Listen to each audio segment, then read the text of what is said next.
చెమట నీరు చిందగా నుదిటి రాత మార్చుకో, మార్చలేనిదేది లేదని గుర్తుంచుకో.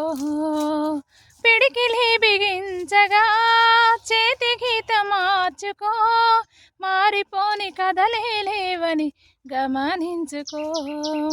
తోచినట్టుగా అందరి రాతను బ్రహ్మే రాస్తాడు, నచ్చినట్టుగా నీ తల రాతను నువ్వే రాయాలి. నీ ధైర్యాన్ని దర్శించి దైవాలే తలదించగా, నీ అడుగుల్లో గుడి కట్టి స్వర్గాలే తరించగా, నీ సంకల్పానికి ఆ విధి సైతం చేతులెత్తాలి. అంతులేని చరితలకి ఆది నువ్వు కావాలి. మౌనంగానే ఎదగమని మొక్క నీకు చెబుతుంది, ఎదిగిన కొద్దీ ఒదగమని అర్థం అందులో ఉంది.